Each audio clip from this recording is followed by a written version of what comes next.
Hey all, Ryan Weitzel with FLC Energy, and I'm making this video because this week we've started to get a lot of calls and concerns from customers with moisture issues in their homes. Relative humidity is high inside of the property. Maybe they just started using their cooling system and it just feels sticky, kind of uncomfortable inside of the house, clammy is a good way to put it. And a lot of people think that we start or that we deal with moisture issues in homes during the summertime. And we do.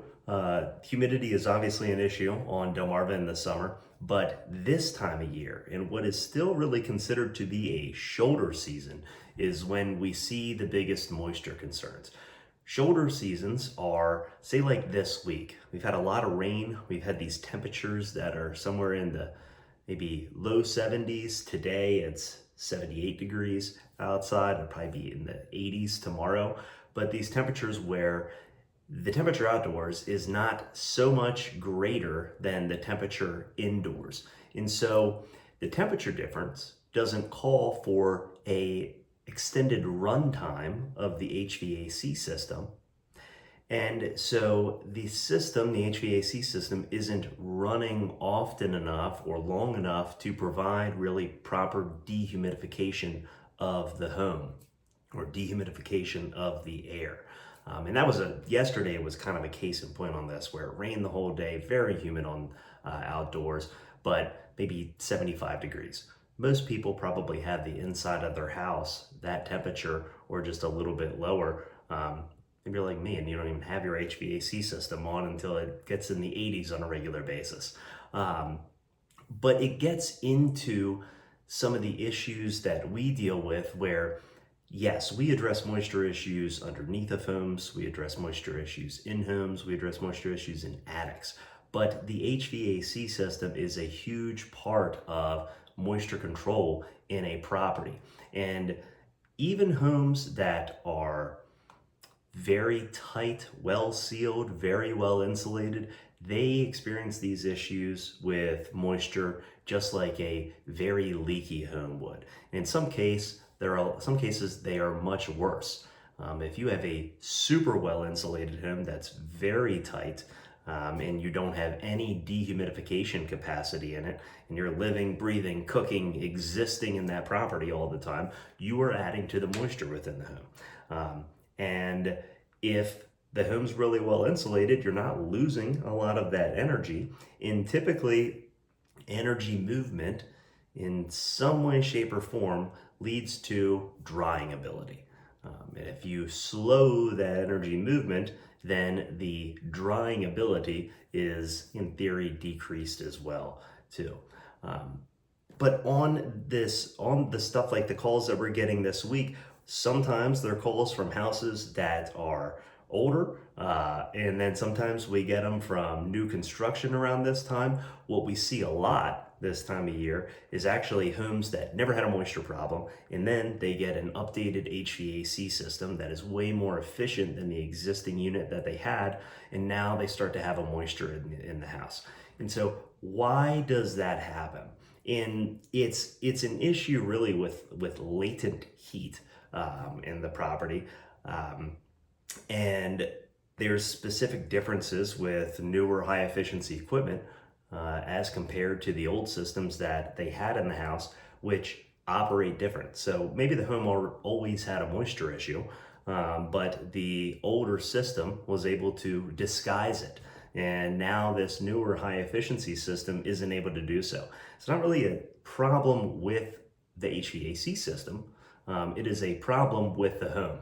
Sometimes it is an issue with the HVAC system though, or maybe the design of the system. It's important to work with a reputable HVAC contractor who's going to do things like a manual J or a load calculation on the home.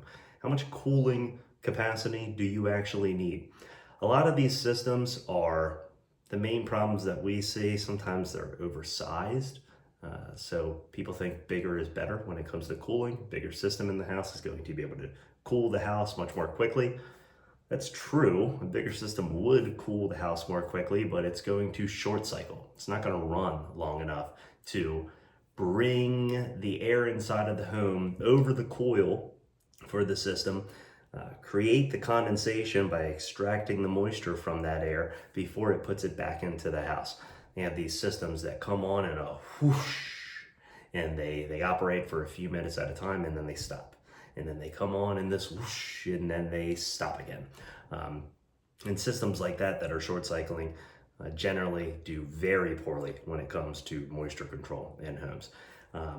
Also, sometimes lower airflow just across the coil of the system.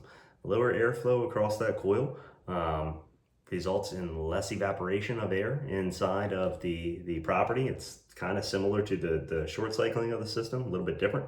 One of the other things that we see is mismatched sizing of coils.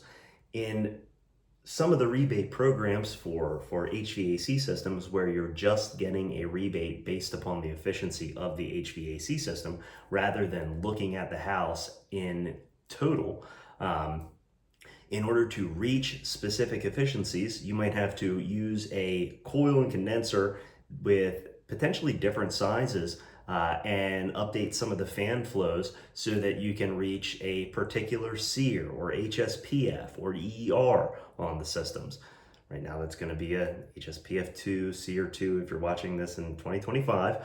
But those engineering of systems basically to meet a efficiency requirement of a program can also result in some weird things happening with how that system performs. It's very high efficiency, but its capacity for the latent heat removal is maybe reduced. And so to you, the customer, or the person with a comfort issue, that's higher moisture issues in the house.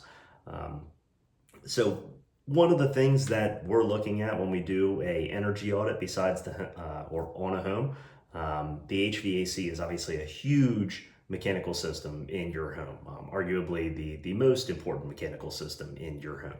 And so having that system installed correctly, commissioned correctly, designed correctly for the house is extremely important to the long-term efficiency of the system, the comfort of the system, the longevity of the system as well, and in truth, the indoor air quality of the property as well. So if you're having a moisture issue in your house, if you're feeling humidity, when you go to sleep at night or wake up in the morning, you're feeling like you're sticking to the bed sheets or anything like that, then call FLC. We have literally helped thousands of people to improve the comfort, the humidity, the utilities in their homes, and we'd love to help you do the same. 410-860-8410 or visit flcgreenteam.com. Thank you.